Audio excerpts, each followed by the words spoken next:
This is the BWF Wrestling Podcast.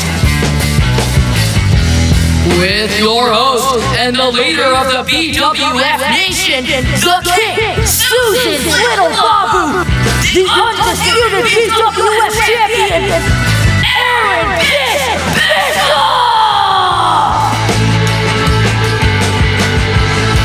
Welcome to another edition of the BWF Wrestling Podcast. My name is Aaron Bishop, aka The Bish, and we have a fantastic, jam-packed, filled episode for you guys this morning.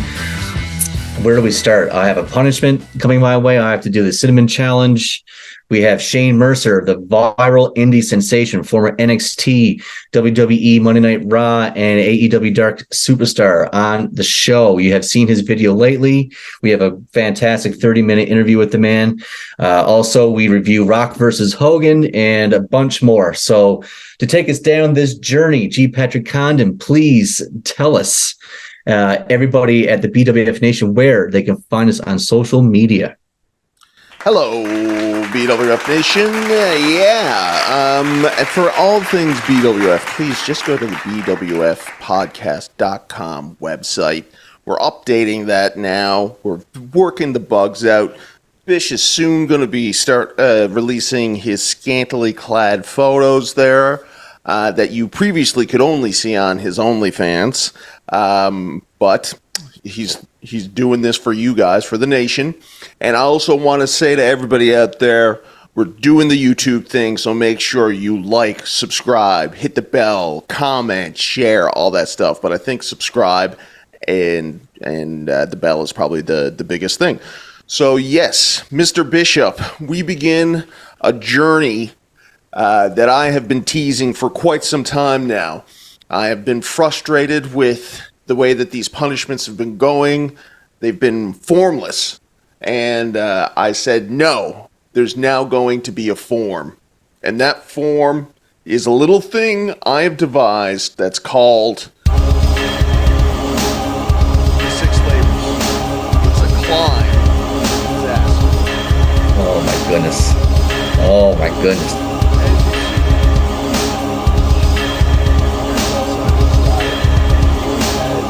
6 tasks to get to.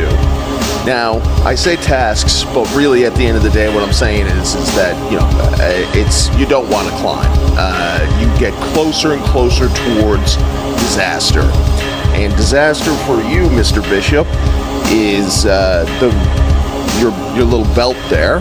You'll probably enjoy the BWF Championship. My precious. Yes, please break it out while you can. BWF champion right there. Yes, and although we are giving away an NWA championship,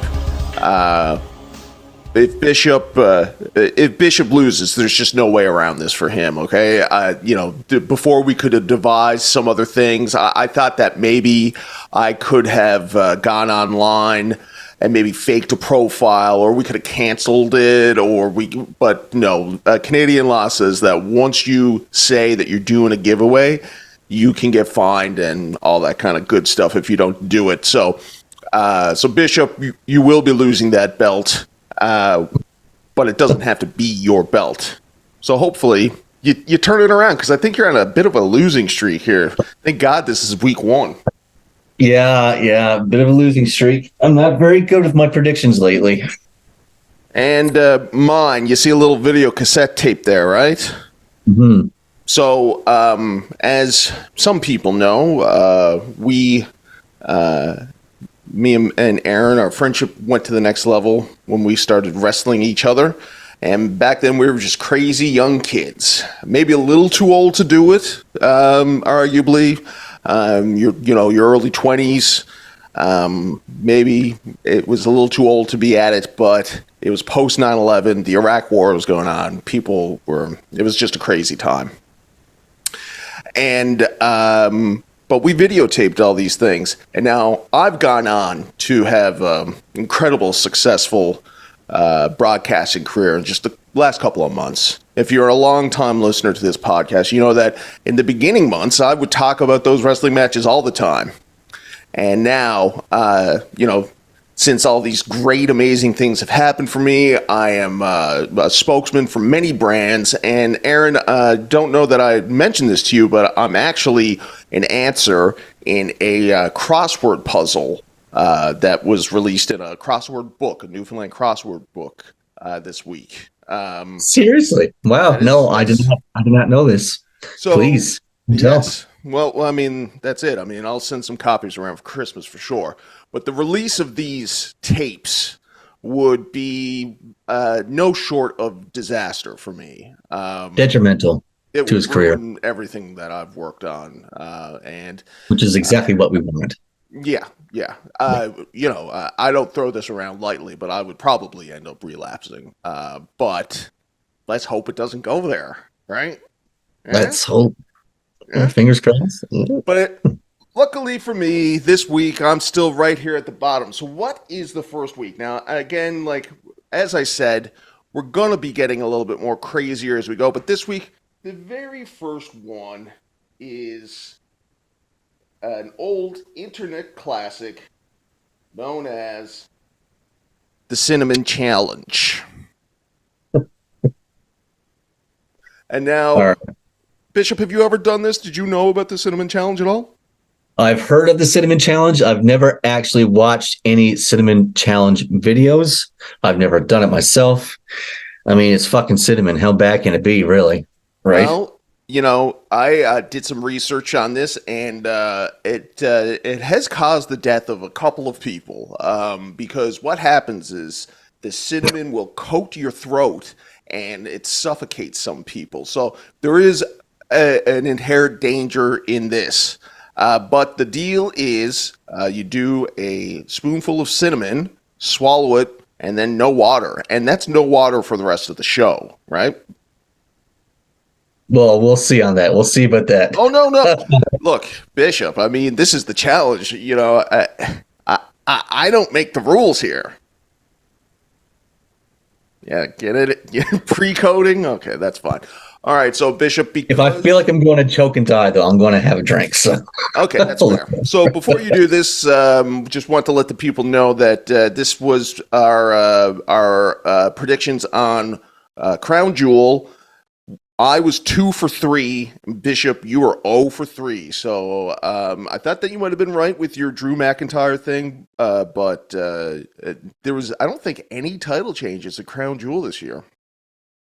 Oh, there was. Logan Paul defeated Rey Mysterio. How could I forget? Yes, of course. I mean, I've no major titles, I guess, but those Saudi shows, those Saudi shows, they used to be like something. They used to, be something, but now it's just kind of a regular PPV. Here we go, cinnamon. Now, let me see. Bring that up to the camera. That's not. Can you? That's not a spoonful, Bish. I mean, what do you mean it's not a spoonful? Half of the spoon. Folks, if I wasn't here. How's that? Is that even? That's oh, fuck. I just got all over my laptop. Shit. Oh. Shit. Is it in the crevices and the cracks and stuff? It is. Ugh. Uh-oh. Okay. Well. This is already costing Chris Burns $1,000.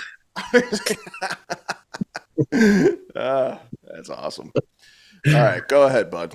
That's good. That's right. Yes, that's fine. Okay. Okay. Go ahead. And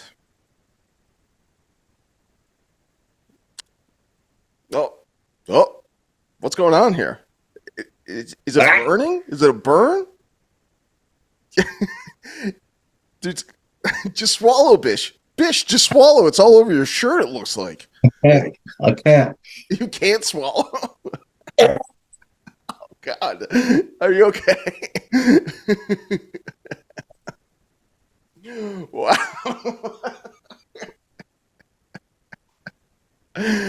Oh, man. This is more or less just a vomiting show these days. Oh, my fucking God. Yes, it does burn, actually.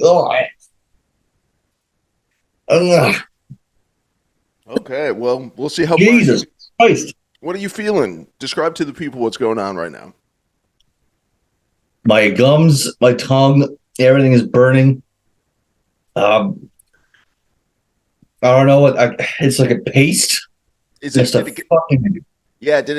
get to your throat much? Yeah. Oh, okay. I got a little bit. A little bit. Holy fuck.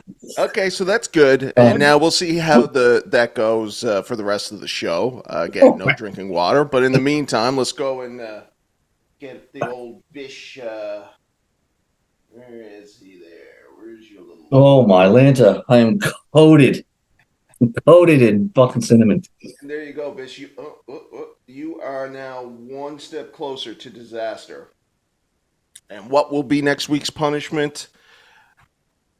I don't know. Well, I know, but nobody else knows. And we will be doing, I guess, predictions on a New Japan show, which is happening next week. That's the only pay-per-view. How you doing over there, bud? Oh, I'll live. It's gross, though. It's like a gummy fucking dirt soil. It's like soil that burns in your mouth. I don't know. I can't describe it any other way. It was a pasty soil. Yeah, tufts of it was popping out like puffs of cinnamon, and almost immediately. Your reaction was immediate. Oh my god! Yeah, that was bad.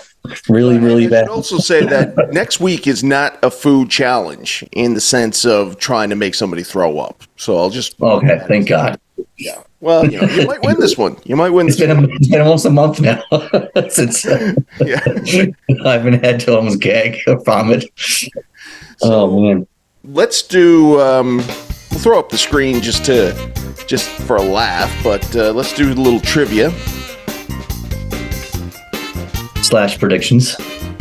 I'm just, I went out and I made that title screen, and then we stopped doing trivia pretty much. I gotta go and I gotta find something else for predictions. So, as I said, there's the New Japan show. Both you and I are probably equally versed in New Japan, which is to say, not that much. Right. So, I think there's a couple of matches maybe that I'm taking a look at that we could probably do something with here. Well, we got Zack Sabre Jr. versus Speedball Mike Bailey, your boy. He's come up a couple of times in conversation. Yeah. I'll take Zack Sabre in that one. Oh, okay. Fine, yeah. And maybe we'll institute that as a rule, as the loser gets to do the first picks, Cool. And there's the Sorry, folks. Openweight Championship, Shingo versus Trent Beretta. Shingo versus Trent Beretta. Trent, tag team wrestler. Yeah, let's go for Shingo. Okay, that's first defense. I think you might have me this week. And where was it? There's one more match. Can't see where it is now. It's Eddie Kingston. There it is. Against this character here. Satoshi Kojima. I don't know. I feel like I probably should know who that guy is. I have no idea what he looks like. I don't see anything on the screen or anything like that. But yeah, no, it's cool. But either way, he's a character, isn't he? Yeah, let's go for Eddie Kingston. All right. Well, there you go. So next week it might be me doing the cinnamon challenge, and you might be saved. I think you might go 3-0 for that one. So New Japan. It's a real spoiler. I like them a lot more when it's sort of a blind guess, right? Yeah, absolutely. But you can definitely feel the coating in your throat now. Oh wow! You haven't drank anything since, have you? No, I haven't. It's getting worse. It's progressively getting worse. The more I talk, I can feel it. Oh, man. It's all right. That's rough. We saw a fantastic episode, so it's all good. Yeah. Luckily, we pre-recorded that interview, so. Thank God. Yes. All right, so that's predictions / trivia for this.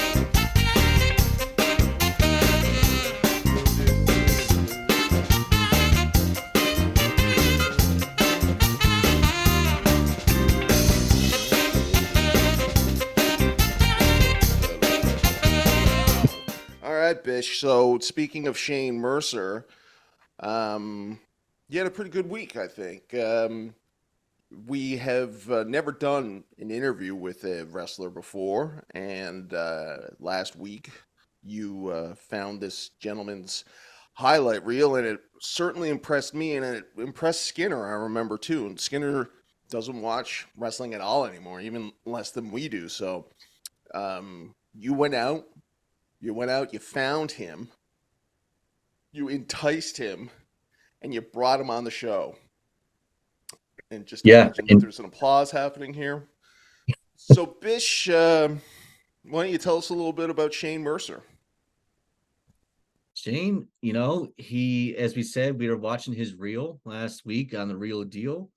His video has gone viral. Millions of people have seen it by now.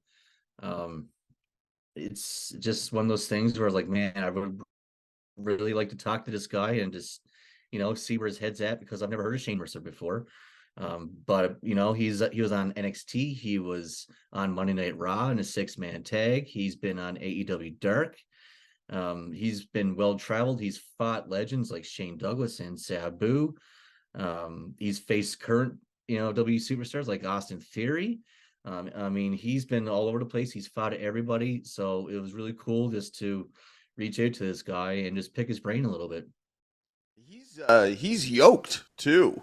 He's jacked. He's not like your average indie guy, where he's like, he's not. He doesn't have a body of a bag of old milk, or like, a pissant or whatever.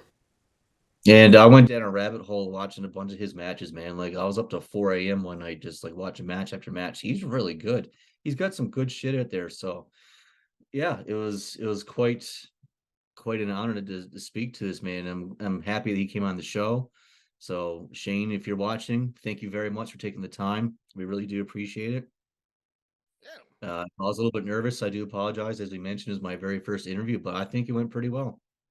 I didn't sense any nervousness at all. And I can guarantee you that when we throw your lower third on to introduce you, it's not going to refer to you as a mark. I promise. Not at all. No. Oh, by the way, I was watching the Crown Jewel today, and Logan Paul did have Rey Mysterio in his arms, and he did the somersault, moonsault off the second rope. And Wade Barrett said, "I only know 2 or 3 people in this world who can do that. Now I know of 4." Wow. So obviously Logan Paul, I think, saw the video that went viral and said, "I'm taking that move," and he did it. Man. And Wade Barrett even somehow gave Shane the shout out that he so much deserves. It was awesome. Yeah. So now, without any further ado, BWF exclusive, Aaron Bishop talks to internet sensation, viral star, Shane Mercer. The Iron Demon. Joining us today on the BWF Wrestling Podcast is a very special guest. This person is a 16-year vet on the independent scene. He has wrestled everyone from current champions and superstars that we see on TV every single week to some of the biggest names from the past. Recently, a video of his has gone viral, with hundreds of thousands of people losing their minds over this man's athletic ability. Please welcome to the show, the Iron Demon, Shane Mercer. Thank you so much for taking the time to talk to us today, Shane. No problem. Thank you all for having me. Appreciate it. Before we get into the video that went viral, I just want to take a few moments to talk about your career. Were you a wrestling fan growing up as a kid? Oh, yeah, definitely. It actually all started when I was like probably as little as like 2 years old, 2 to 4. I remember going into like a video vault and my dad renting me a VHS movie, and I seen on the cover it was Ultimate Warrior and Hulk Hogan, and it looked like comic book characters to me with all the lightning and everything and all that stuff. I thought it was so badass, wanted to rent it. Ever since then, I was hooked. That's from then on. That's a WrestleMania 6. Yeah, that's a classic cover, man. Yep. The Ultimate Challenge. Yeah. I had a similar story. My brother-in-law, my first memory of watching wrestling is the War Games VHS, the yellow cassette tape. And Yeah, Dusty Rhodes and the Road Warriors versus Flair and the Four Horsemen. Like, yeah. So I get it. I got a question to jump in on because it's interesting to me, Aaron. Like, you both at an early age saw wrestling, so I'm wondering with Shane, what was it that made you say, it's not enough for me to just be watching this. I want to be in this world. I want to do this as a career. Well, whenever I was little, I mean, as a lot of, boys doing stuff growing up, we had like these little bashing buddies and stuffed animals. And I can't tell you how many stuffed animals got the heads or arms ripped off of them or whatever. And I used to get them, but I let them kick my ass too, though. I'd let them give me moves and stuff. And I remember my mom hollering at me because I'd like let them suplex me onto the sliding board. And she's like, "Stop, you're going to break your back." And I just thought it was so cool. But like growing up, doing all that, I remember you get asked, almost everybody still today gets asked in kindergarten, what do you want to be? Monster truck driver, blah, blah, blah, all that stuff. And everybody's answer obviously changes by the time they reach, a senior in high school or 10th grade or whenever they do that again. Mine didn't. Mine stayed, I want to be a wrestler in kindergarten. And then by the time I'm in 10th, 11th, 12th grade, I still want to be a wrestler. So that's when I think people were like, okay, maybe he's a little obsessed here. Or I'm just telling the truth about something that I want to be, and I haven't changed for it. And I think now a lot of people take me serious, but of course back then, naysayers and stuff look at you and don't really take you serious. You got to be like a mechanical engineer or be a doctor, attorney, yada yada, down the line type jobs you always see. Absolutely. So you started getting to the biz. Who trained you? I first started coming into the business just by coming straight in, because in Kentucky in 2006-07, all you had to do is fill out a license and you're a wrestler. And me and my buddies at the time, it's kind of weird because there's so many people now on independents, and especially that you see now at the top of the game, like Seth Rollins and such, they came from the yard. Well, a lot of us used to have kind of like an underground thing going on. Tony Deppen, Alex Zane, Aiden Blackheart, Satu Jin, all of us had like a underground kind of backyard deal we did. So we actually already had ring time, kind of trained ourselves doing it. So when I first came in, it was into this like barn, horrible looking area, but like came straight in with that and got my license. But then I wouldn't formally say I got trained properly until about a year later when I got in the ring with Bull Payne. And Bull Payne and Todd Morton kind of took me under their wing and showed me the right way to do things and talked to me about psychology and pretty much took me under their wing. And I credit them and Mitch Ryder as well for my firsthand training, being on the road with all of them for over a year at a time and just showing me the ropes. Cool. So I was actually going to ask who took you under the wing, but who would be some of the more approachable people that you could go to for advice? Do it now, then, or? Yeah, now, then, anytime, yeah. Back then, it was Bull Payne, because I kind of like the people that most of the time, and it kind of goes like this in life as well. Some of the people that do not seem approachable, most of the time are some of the most approachable.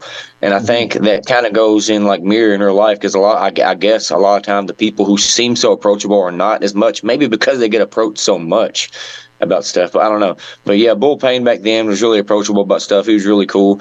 As far as today goes, it's kind of like it's a lot weirder environment. Me being in it a lot longer now, I don't approach a lot of people as much anymore unless like they have been a lot of places I have not, or so on and so forth. And that's with me getting time in between, because I don't want to seem like that, like I'm trying to politic or nothing either, because things can be taken the wrong way with that sort of thing. Of course. Well, I remember hearing stories of back in the day when people were trying to break in. Hulk Hogan, Al Snow were talking about how like they really were sort of made to earn it. Was that the same environment, the same atmosphere when you broke in? Kind of, yeah. It wasn't really I kind of broke in and it was earned through different means, as in like put me in like beginning of cards and like really shitty matches and stuff for a longest time. I wrestled so many guys I cannot tell you in Central Kentucky that just horrible. I mean, horrible. And they would dog on my style because I was killing the show. And if you're not in the main event, then don't do this. And I'm sitting there thinking, well, if I'm not in the main event and I'm killing the show, put me in the main event, you know, whatever. But it's a different environment with different people, and I kind of get it to a percentage, but not fully with that. But it's a lot of this the horror stories you hear about like people pouring milk in your shoes and all this other dumb stuff, or like weird stuff. I didn't really have that happen at all. I mean, I've had a few guys like mess with me, like hiding my gear, and then I'm trying to find it like right before a match or something stupid like that. Yeah. Or like you paying for the gas on the road as a greenhorn and you driving as well, going to a show and not getting paid hardly. That's more of the paying your dues stuff because you're earning your spot and you're showing that you can go through the BS in order to be there with it, more so than anything. Is the indie scene in Kentucky, is it a real sort of a road warrior kind of mentality still? Are you still traveling all over the state, out of state? Like, how is it? I barely ever wrestle in Kentucky anymore. Just the indies in Kentucky kind of suck. It's like there's maybe like a handful of promotions, if that. Like when I say that, I mean like 3 to 4 promotions that really let guys go and do their stuff. And then besides that, it's like taking a trip back into like the early 90s or late 80s. A lot of the guys here just are not good. So there's not a lot of eyes here for obvious reasons because of it. Now there may be some that I've never heard of. I don't know, just don't have enough footage out because of it. But I don't know, of course. But outside of Kentucky and outside of the southern ranges where I try to get, most of the places you see everywhere is where I try to range my eyesight to be and where I want to wrestle at, of course, to get more eyes on me. But in Kentucky, it's just so thrown back that the styles, it's more Memphis-y and it don't match with a lot of today's wrestling, so to speak. Yeah, interesting. Is there still, and this might be a bit of an ignorant question, so forgive me, but is there still kind of a mentality of people that are still worked by it? When Cornette was doing stuff back in the South for Smoky Mountain, one of the reasons he went back was that people were still cheering for good guys, and they were still kind of like really kind of buying it, for the lack of better terms. Is that the way that you find it there? Sort of. There's definitely crowds around here that are very different, and they still do that. I always go back to this because it's one of the most ignorant things I see in wrestling sometimes, because I've seen it so overused. And even as a fan growing up as a kid, I can remember like 10 years old getting so annoyed by it. So I think the fans today, like, geez, if I'm 10, like, certainly you can get it, but of course people are different. Where like they had the chain in their pants and then they choke them and hit them or something, and you hear the audience yell, "He's got a chain," and I've heard that for so many years. I almost get annoyed by it now because it's happened so often in like Kentucky promotions with the same hokey stuff. So I feel like it's a mix of both, to be honest. Interesting. I was just watching a match between you and Kamikaze where an old lady with a cane came up and approached you because you had a pipe against his head. She was going to that was his I didn't know until after that match that was his grandma. So that made it better. That's awesome. I was like, why does this old lady care about this dude so much? Jeez. And I was like, oh, that's her grandson. Okay. I'm sitting there threatening to like slice his throat and stuff in front of her. Cool. Oh man.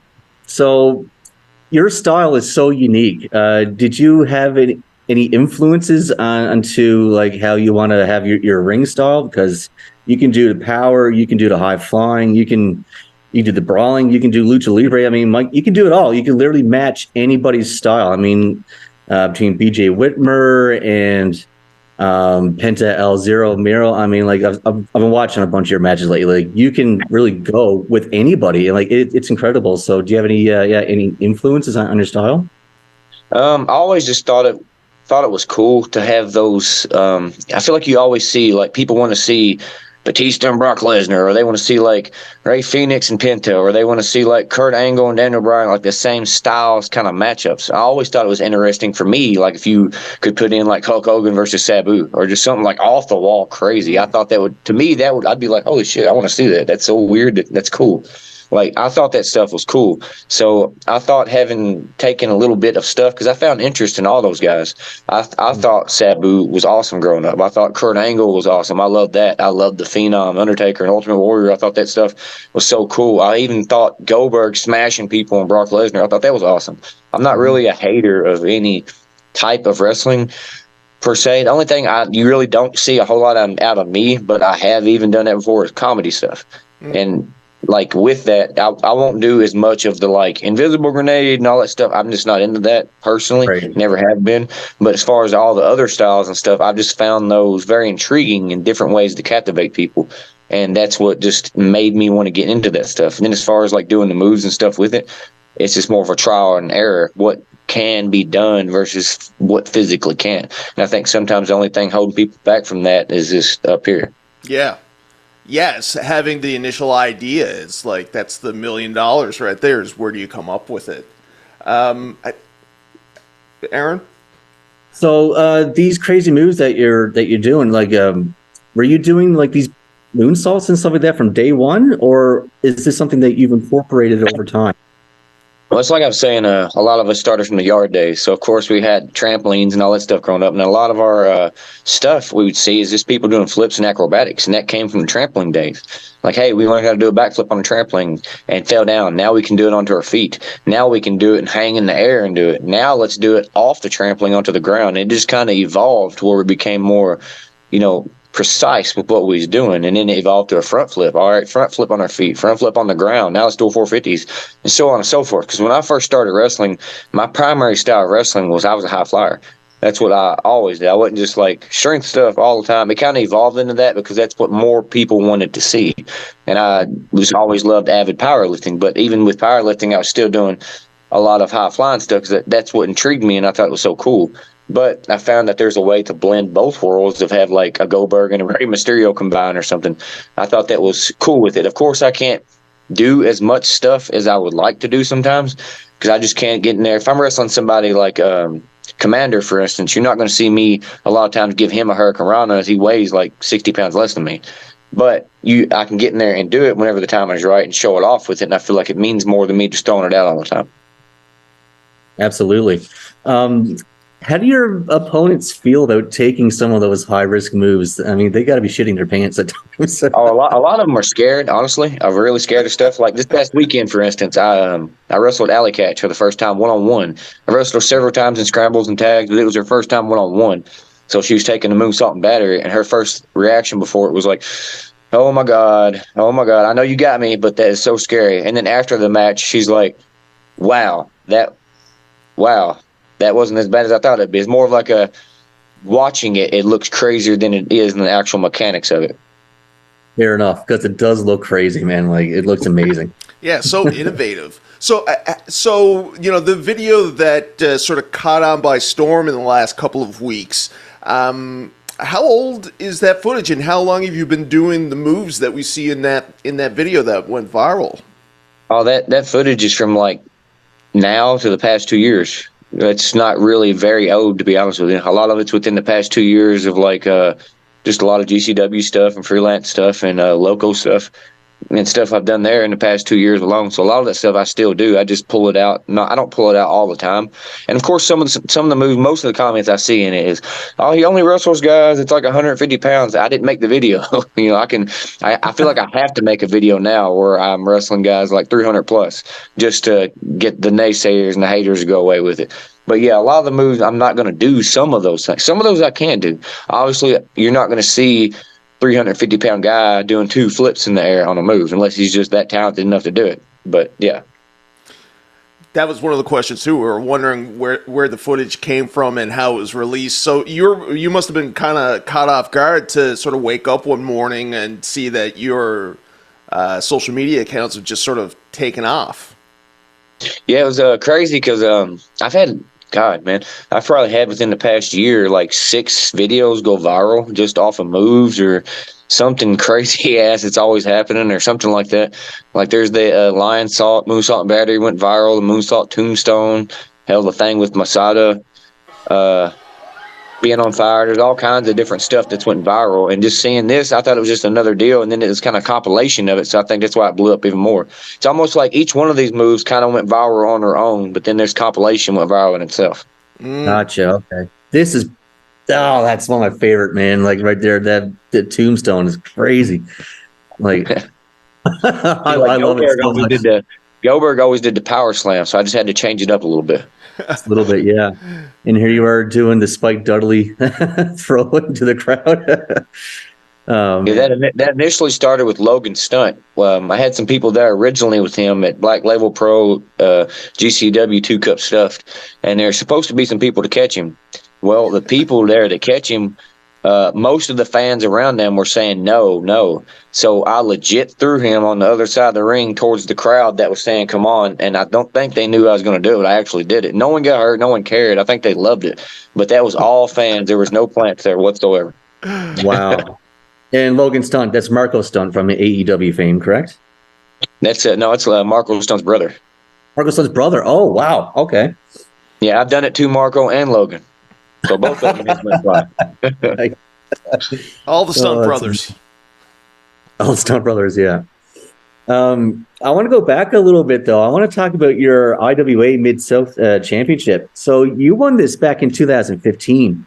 How did that all come together, and how did it feel to win a championship, to hold a championship that has such a prestigious history with people like CM Punk and Eddie Guerrero and AJ Styles holding it? It must have been something. That was one of the first things when I was in the ring and I was holding it. I was thinking about that because I went back to the Wikipedia list and I started going through it, and I'm like, man, this is pretty badass here. I felt like that was one of the first major big accomplishments besides, just random indies titles and stuff. That was the first one to get my name on the echelon forever with those kind of names. That was cool to be in there with those kind of people. So winning that actually felt like an achievement in itself, just to get there and be represented by a promotion that I grew up watching on DVDs and stuff, and FYEs where I could barely find them, but I'd go and watch the footage and the TPIs, and getting to be in there and do that. That was definitely an awesome thing. That was my bread and butter for a long time. Called IWA my home for a while. Nice. That's amazing. And also, you would also go to win the Juggalo Championship Wrestling, the JCW title, the promotion ran by the Insane Clown Posse. Yes. You must have some crazy stories about them. How did that championship come together? And what are Shaggy 2 Dope and Violent J like off camera? Are they like the same crazy people you see on camera? They're down to earth and they're cool as hell, man. They'll sit around and tell stories with us and talk about us about stuff, and they'll even talk about matches after, how hyped they were over some spots or whatever. But they're always really cool about stuff. They always people bombarding them because they're ICP, of course, but they've always been real down to earth about things and everything. That came about because of me asking about it to Pondo, and he got the hookup, in which he opened the door, and then after I just decided to kick it open to see as far as I could take it. Nice. And that reign would actually last you 426 days. That's the 7th longest reign in that company's history. That's no small feat, man. That's awesome. Yeah, that's awesome. JCW is a different breed. They were very different, but unique and cool. I can imagine. The independent scene, how has it changed from back when you started to now? Do you think it's easier or harder to succeed in today's environment? It's a little of both, give and take. Because when I first started, I feel like it was the remnants of old still, like ending like right before social media kind of took over. Nowadays, it's like 100% social media. And back then, it's almost like the indies were like rewinding time kind of in a way, because you'd go back to like territorial days kind of, and that's the way it felt. You had like IWA had down here, and then you had HWA over here, and so on and so forth, and then people would hear about them from DVDs, or maybe the slim chance you had a pay-per-view or something with that going on. Then you hear about somebody's name and so on and so forth, just like you would in territory days, I'd assume. But after social media took over, that's when you start noticing it's not about how good a wrestler is anymore at all. It's about how much you can get noticed. Now, that can be something as weird as like, like for instance, Gigi did a spot a few years ago where she had the tampons bloody, put it in somebody's mouth or whatever. Yeah. And that got her viral, got her more bookings. And I'm not saying that's a total reason why, but look what that led to right now. And then you got other people like, Darby Allin's, all the crazy shit he did. First time I met him, he was diving off a basketball goal and like weird, crazy stuff. And that stuff, it's like you have to people's attention now is so like small and fragile that you have to capture their attention first. Then they will pay attention to what kind of wrestler you are after their attention's captured. So that's the hard part, is getting it to begin with. I can go in there and I can have a badass match, 5 stars, one of the best matches on earth. But a lot of people probably will not care at first because they won't sit there and give the time of day to watch it unless they're a core wrestling fan. You have to capture the casuals and or the average wrestling fans first, and then after that, with like the videos or crazy shit, so on and so forth, they will start watching your stuff from then on, then pay more attention. It's very different than that, so to speak. And do you feel like today the territory like environment, the territory days are coming back, or do you feel that's long gone now? I don't feel like there's necessarily a territory thing, kind of. I feel like there's people that get grouped together. There's a lot of places you'll see kind of the same names wrestling each other a lot. And I think that's more based off just where they live, more than like a territory deal or where they're used to traveling at and stuff. But I feel like social media is taking over that so much. There's not necessarily a territorial thing. There's more of like a social media territory in a way, so to speak. Yeah, I agree 100%.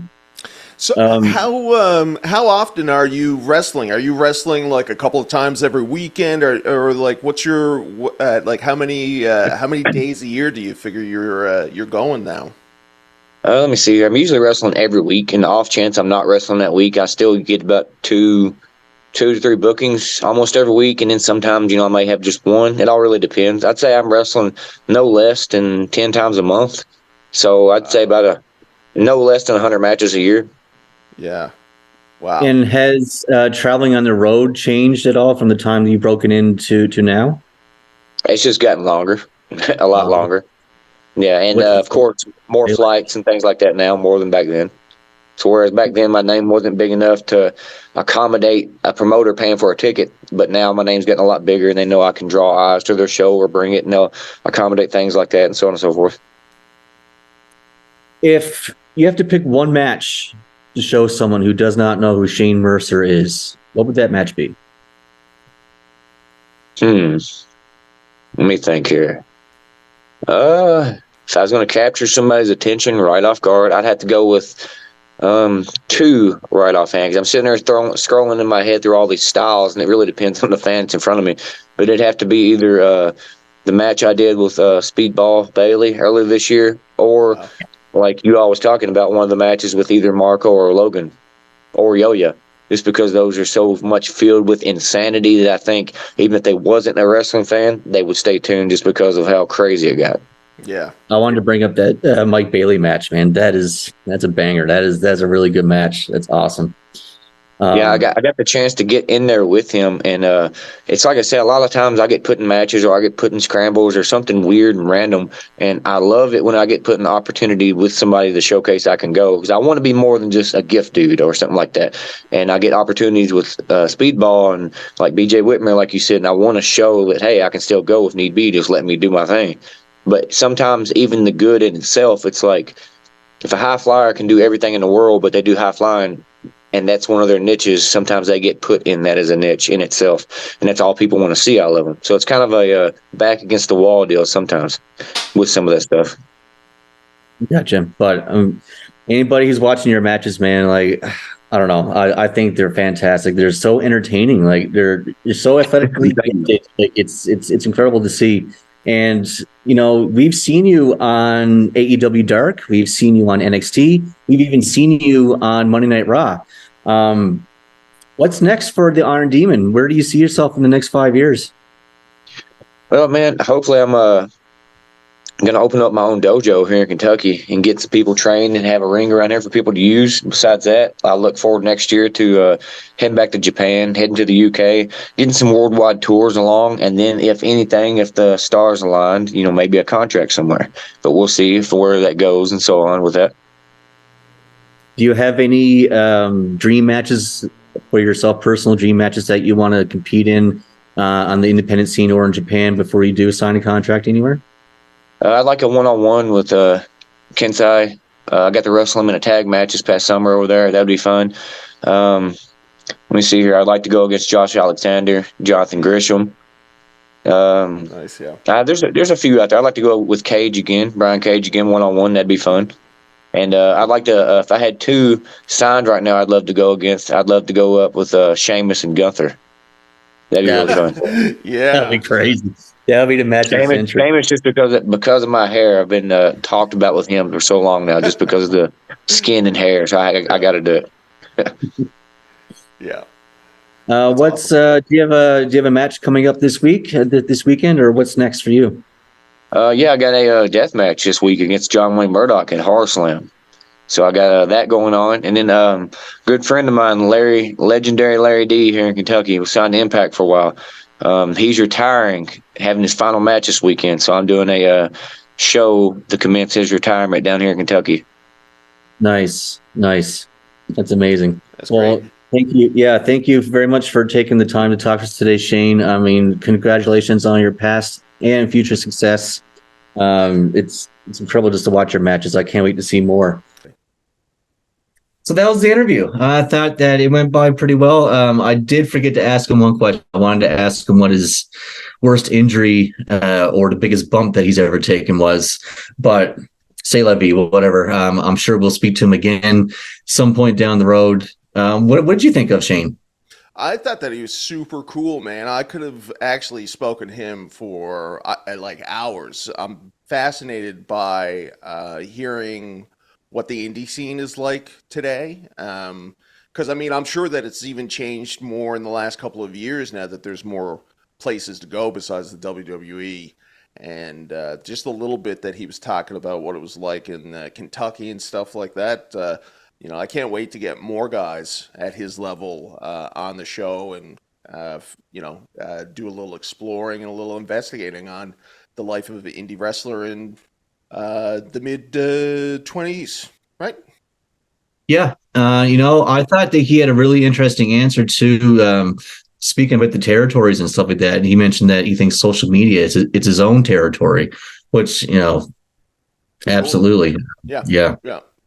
I mean, those guys, their perspective on these things is so different from somebody like us, where it's like what he says, and it's funny because some of the stuff that he says goes in complete contrast to what more old timers are putting out there, right? They're all about like, don't do those spots. It's all about storytelling, but I mean, they're not out there working. They don't know what it's like to try and establish yourself at this point. And exactly, they're trying to get noticed, not tell a story. So yeah, and that's what he said. He said, get noticed first, and then you can tell the story once you talk them into the building, kind of thing. Exactly. Yeah. And and you did a great job too, Aaron. I've said this to you personally, and I'm going to say it out loud to the world because you asked me to. I think you did a great job. No, you didn't ask me to. Yeah, no, you did a great job. I'm impressed. You did a hell of a lot of research. You knew what you were talking about, and I think that Shane was probably pretty surprised at the depth of your knowledge, and pretty surprised that we weren't a bunch of gross marks. And a bunch of neck beards, I mean, I got a neck beard for sure. But, I mean, we are kind of neck beards. But at least we make the neck beard look good, right? You're trying to keep it up. Yes, exactly.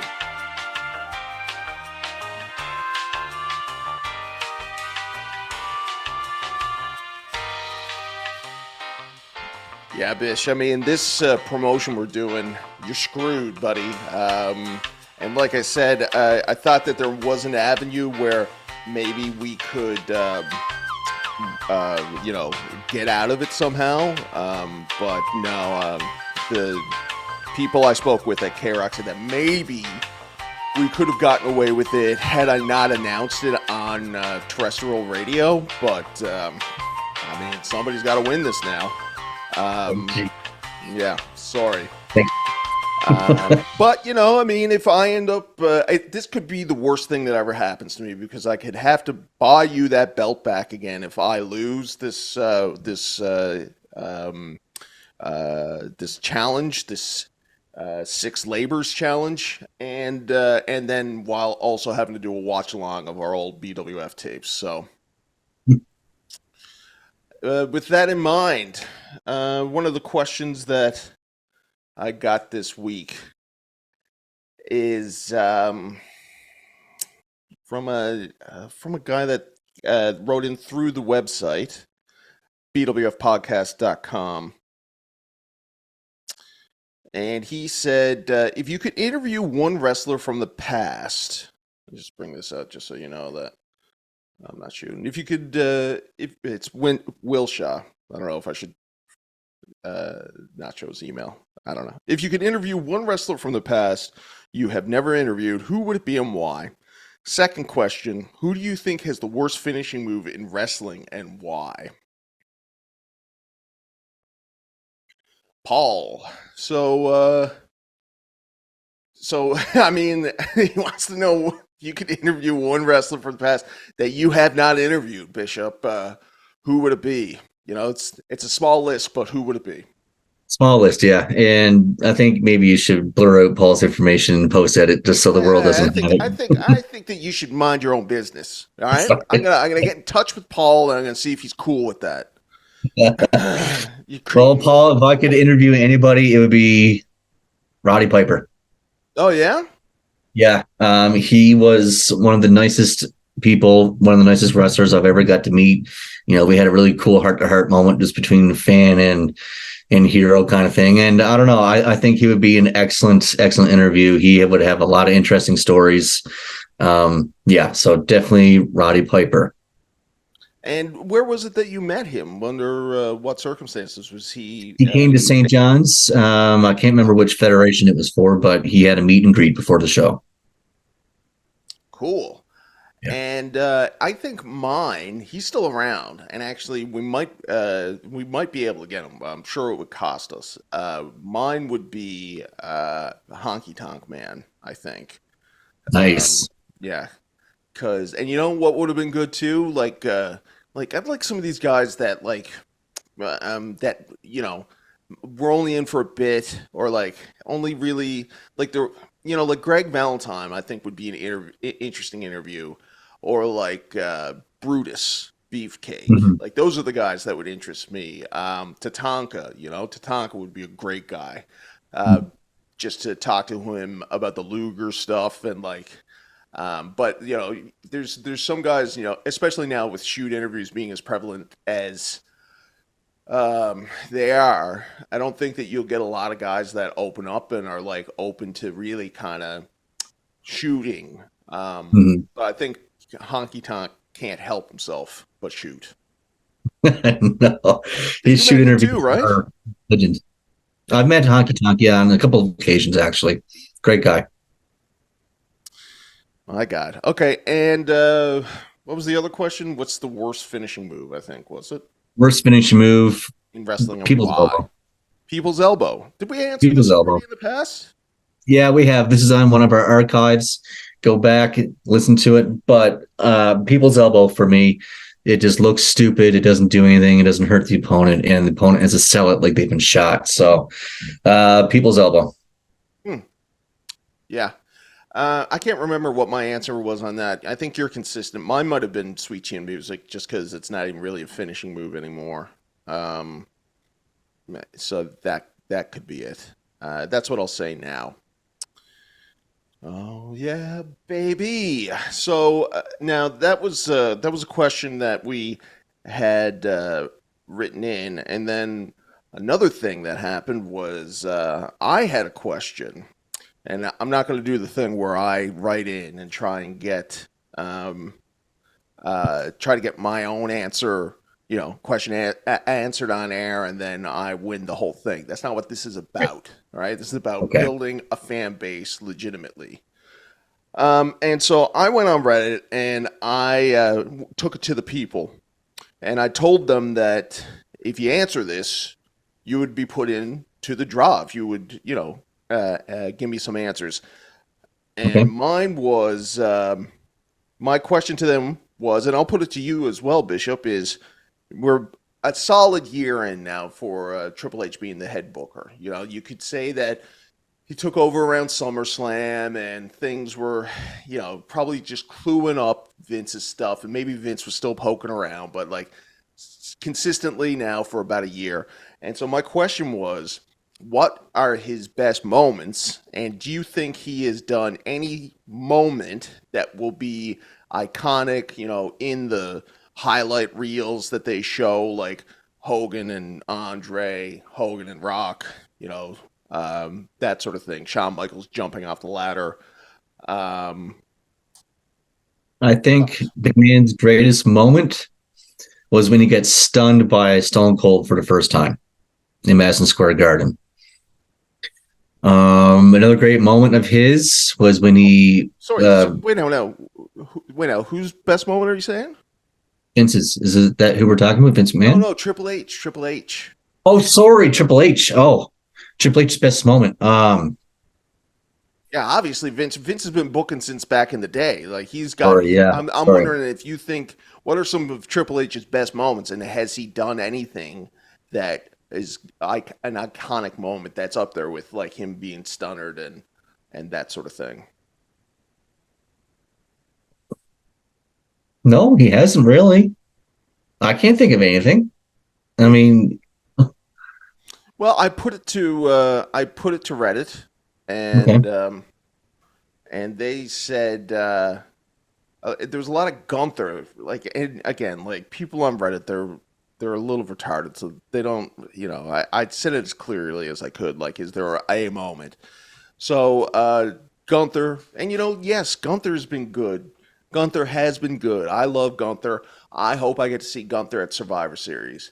And he's done a great job with Dominic, LA Knight. Like he's done, the pay-per-views have been shorter and like have been consistently better, but a moment. And so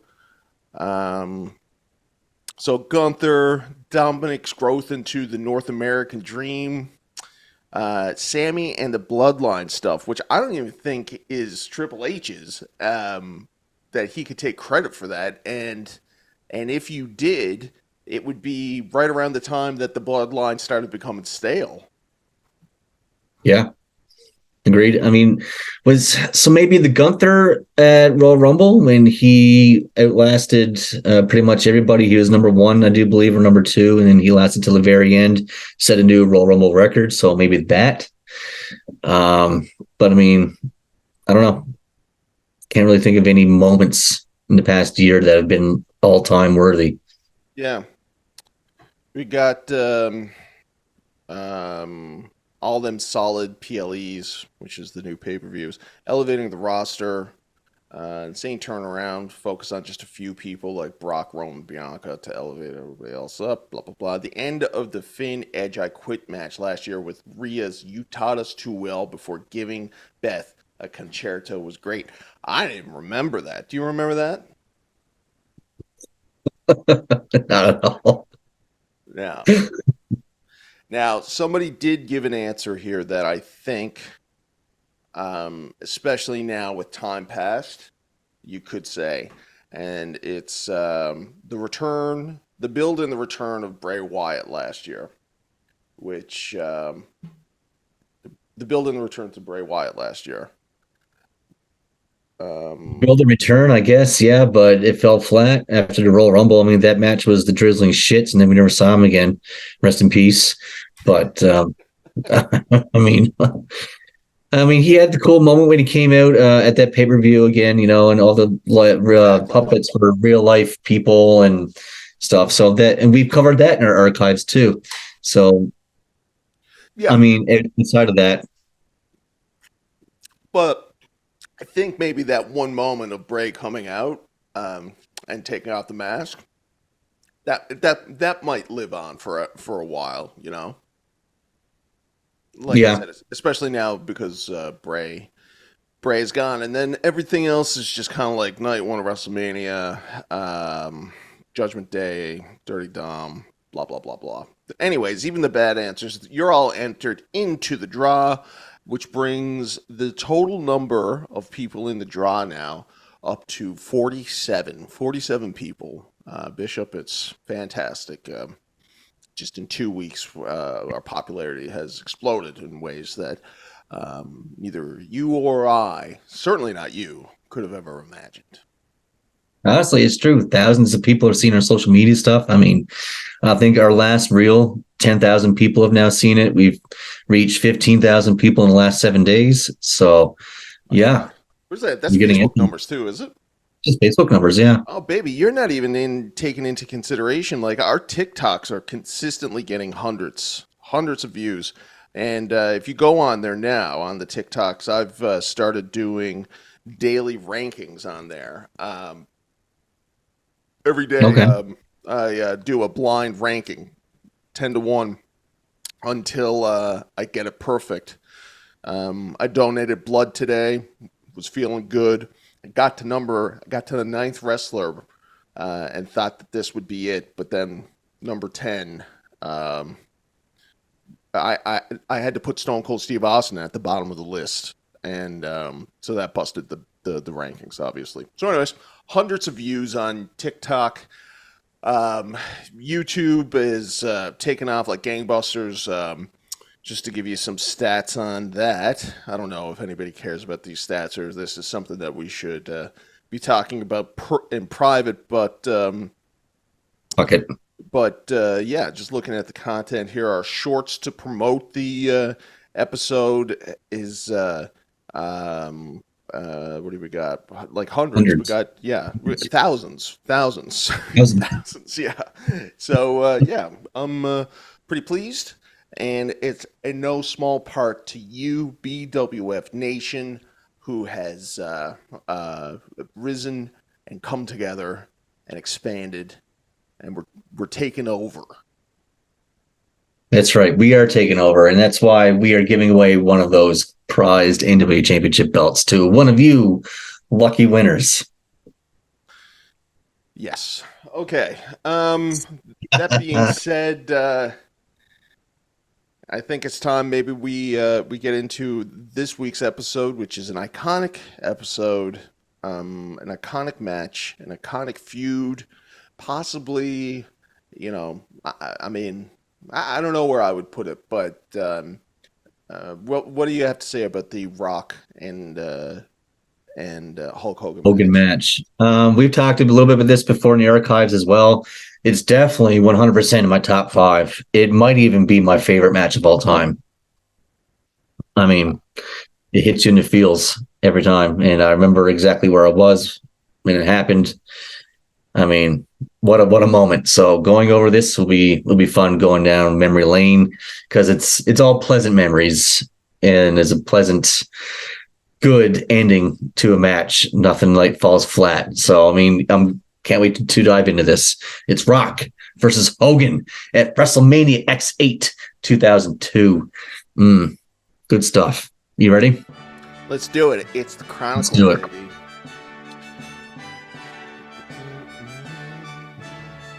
All right. So, I think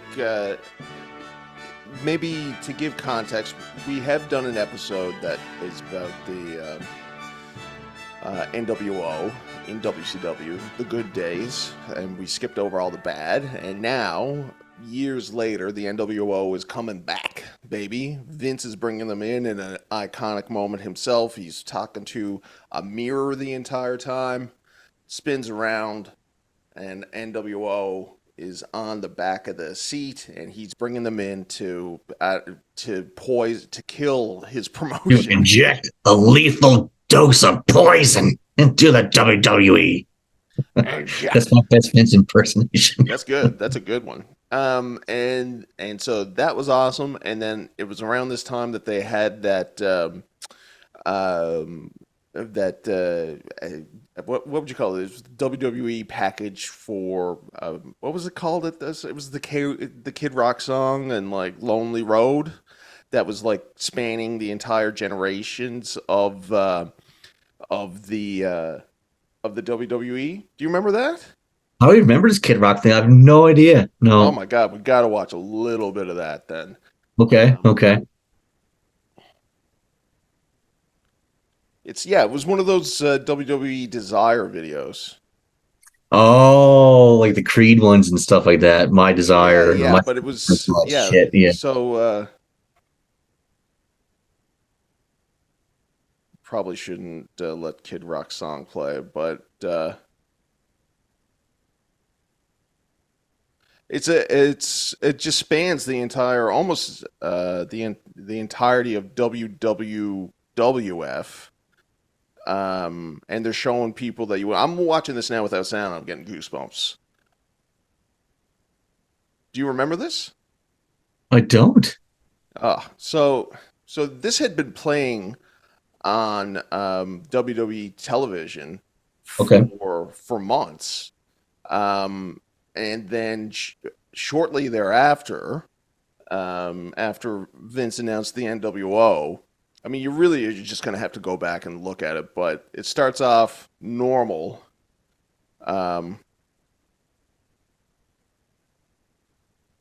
Starts out with Vince Senior. Yeah. Bruno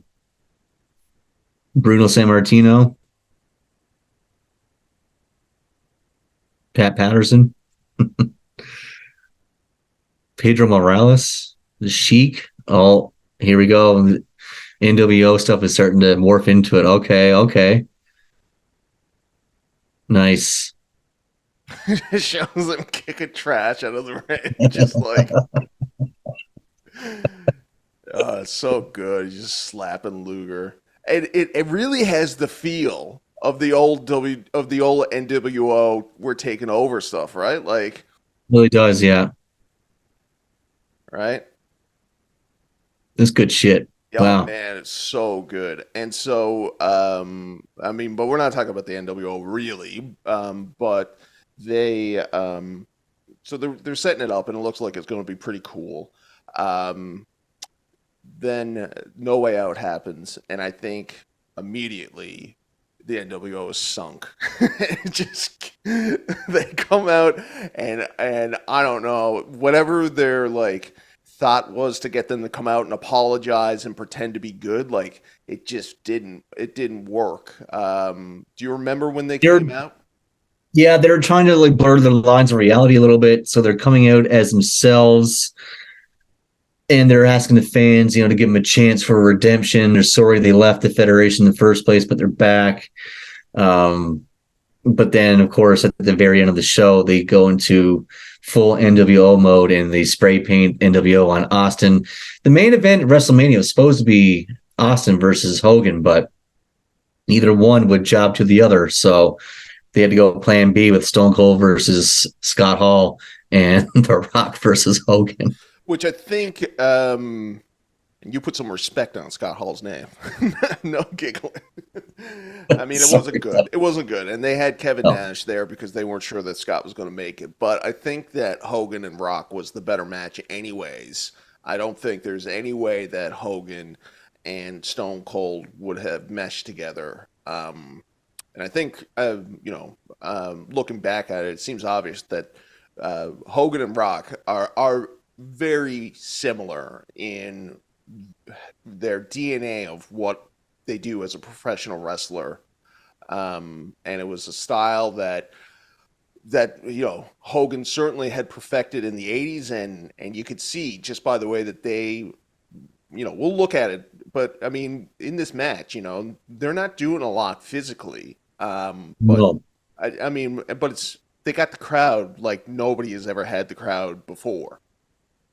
I mean, every time I look at it, it gives me goosebumps. Every time I see Hogan pose in the ring and the crowd just goes nuts, the band back. And yeah, it just gives me goosebumps every time I think about it. This match is not your technical masterpiece. It's not your 5-star classic, but it is drama. It is theater. It is WWE at its best. Yeah, absolutely. Couldn't have said it better myself.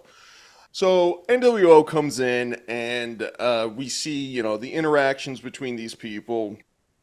These like big stars, the stars that everybody was hoping to see during the WCW invasion. Finally, The Rock and Stone Cold against Hulk Hogan, Kevin Nash, Scott Hall, and so let's take a quick look at when at that pay-per-view. I guess the first time that these guys ever spoke to each other on camera. Mm-hmm. Can't hear it. Hogan throws a little shade, and The Rock is doing his charismatic thing. The thing that I remember the most from this, or the thing that I take away, is he gives Scott Hall. Yeah, he started mocking everybody, right? Yeah, doing the Razor Ramon. Chico, Big Daddy Cool Diesel. Yeah. As Kevin Nash hilariously was very offended by that.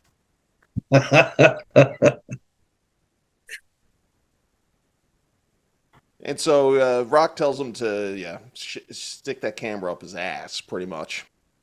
Stick that some bitch sideways, shine up real nice, and stick it up your candy ass. Oh, hell yeah. And and then the build to the match is not anything spectacular. I don't find after that point. It's I mean, they had the cool moment in the ring on Raw where they're face to face, and The Rock challenged him to the match at WrestleMania. Crowd goes nuts. They're staring at everybody, but then we see Hogan, Hall, and Nash attack The Rock. Hogan has a hammer, smashes The Rock in the back of the head with a hammer, and then they load him up in an ambulance, and then the transport truck that Hogan is driving smashes. Right. Yes. Now, I think at this point, if you could ever make an argument that it was like WWE was gone too far. They had gone too far, and they needed to reel it back. It's that like Hogan hitting Rock in the head with a hammer was kind of derivative, not a big deal. And then him smashing him with a transport truck also was like just cartoonishly over the top, you know? And then the fuck thing is, though, 2 weeks later, right before WrestleMania, we have The Rock coming back. Miraculously, he's all good. And then him and Stone Cold have a tag team match against the NWO, Hogan, Hall, and Nash, where Hogan pins The Rock. I mean, they kind of, I don't know. Yeah. They kind of wasted a little bit. It would have made WrestleMania feel this a little more special if these people haven't already fought each other in the ring, but... Yeah, for sure. Yes, absolutely. And well, I mean, I think that it's because WWE doesn't count tag team matches and television. It's only WrestleMania to them. Right. There you go. You tell me that, it's like, oh yeah, that's right. It's and there it is. There, boom. Smashing. It's just cartoonish. But I mean, if you thought that there wasn't going to be any heat left in the match because of that tag team, well, buddy, you were dead wrong. You were wrong, yeah. So it's cool, and like it's almost immediate that the Toronto crowd is behind them. I heard that that there was rumblings enough that this was going to happen that they sent Hulk home on a flight. Like he was in Toronto, they sent him on a private flight back to Florida to get his Hogan stuff. Hulkamania gear. Yeah. His the red and yellows. The fan response when they got to Toronto, I said between fan interactions at Access and just media stuff, the response for Hogan was overwhelming. So Vince is like, yep, we need to have a plan B just in case. Go back to Florida, get your Hulkamania gear, and come right back. Yeah. So they actually they were going to the ring, obviously thinking, okay, if the fans react, give me heat in a bad way, we'll go for the heel versus Hogan heel versus The Rock face. But plan B was if the fans react to Hogan, we're going to flip the script, and that's exactly what they did. They heard the crowd's reaction. Hogan's like, all right, we're going to plan B.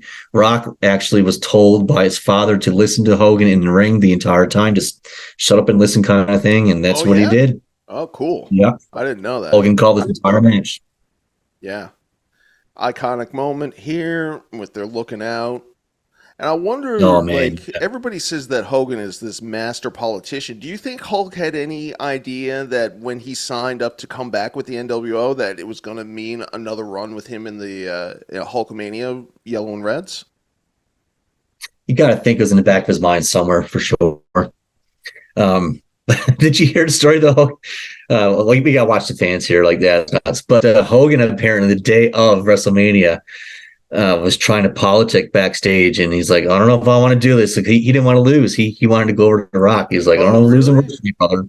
But he got talked into it. Well, I mean, I don't think that he really would have had a choice. I would hope. Probably not. And this is again like really cool. I mean, the people are just going crazy, and all they're doing is shoving each other back into the ring post, into the turnbuckles, right? Yeah. The fans are loving it, and then Hogan starts posing. Hogan takes off his weight belt in a few minutes, so we'll see that, and the fans go, that's that. Yeah. And I don't know. Do you think that the fans would have turned on Stone Cold the way that they did with The Rock? Man, I don't know. I feel like Stone Cold would not have been able to play it up as the heel like Rocky did. No, definitely not. I don't think if the fans did turn on him, I think the match would have been the drizzling shits. I think Austin would have reacted not in the best way, as you said. I think Rocky did it perfect. This match, I mean, this match is awesome. Everything they do is perfect, man. Everything they do gets a reaction from the crowd. Everything. And do you think that a lot of people give Toronto, the Toronto crowd, a lot of credit for it, but I mean, it's an internet. By this point, it's an international audience that's going to see WrestleMania, anyways. It is, but I do think that this was the Toronto crowd. I don't think it was the international audience. I think this is all Toronto. So you don't think that this match could have happened in any other city? Nope. No, not like that. No. There you go, folks. There, you heard it first. Just because I've been to pay-per-views in Toronto, I know what that crowd is like. Yeah, it's a different animal, different beast. Yeah, it was Toronto. So when Hogan is like doing these old school heel moves, like raking the back, and people are just loving it. Yeah. And he bites his head, I think, here. Does he bite his... I don't know if they'll show it in the highlight. Oh, I'm sure he does. I'm sure he bites him somewhere, yeah. Yeah. Look at that. Look at Hogan with the choke slam. Do you have a favorite moment in this match? I think at the very beginning, when he shoves him down and he poses, and then the fans go apeshit for the first time in the camera pan. I think for me, it's got to be him hulking up and the JR call after the leg drop that he beat Andre the Giant with that move. That's a good one too, man. Yeah, absolutely. Such a good match. Yeah. I mean, and Hogan had broken ribs going into this match. He had a match with he had a house show match with Rikishi a couple weeks before this, and Rikishi fucked him up and broke his rib. So Hogan, he's in his 50s. That one for The Rock too? Right. Yeah. So I mean, we have a Hogan in his 50s with broken ribs, and he's coming out here and he's performing. This guy giving him the finger, straight up double deuces. So good, man. And also Vince McMahon, apparently before he signed Hogan and brought back the boys, he demanded that Hogan gives his best from here on. Like, he wants nothing but 100% from Hogan. Yeah. Well, I mean, as you would. As you would. Yeah, that's why I think that any indication of him, oh, look at that, him with the belt. Get him, Hogan, get him. And people are cheering all this too, right? And I can watch this match all day, every day, man, all the time. I fucking love this match. It's so good. Yeah. I remember a friend of ours went and saw this match in person. He was saying that people couldn't believe it when Rocky picked up the belt and started... Like, that people were vicious about Rocky using the belt, even though they were cheering for Hogan to do it. Now, this is where I think the match really becomes a classic. Boom! There's leg drop. Yeah. And yeah, him kicking out. And another really cool thing that happens with this match is that everybody obviously wanted Hogan to win, but nobody booed. Like, everybody accepted that Rocky won. Rocky should have won. And people gave Rocky his props, like, almost immediately after the match. Yeah. And you could tell Hogan is really hurting because he's holding his ribs afterwards. Like, I can't believe that he actually did this. He took 3 rock bottoms. I mean, I wish he got pinned with a rock bottom, not the people's elbow. That still irritates your favorite finishing move. Right. But whatever. Fantastic 5-star match. I cannot believe that match didn't get 5 stars from Meltzer. Well, whatever. Because he's a different beast, right? He's not he has autism, so he doesn't understand people's emotions or how people get wrapped up emotionally in matches. For him, it's a different type of psychology. So yeah. But yeah, match. 5 stars in my mind, in my heart.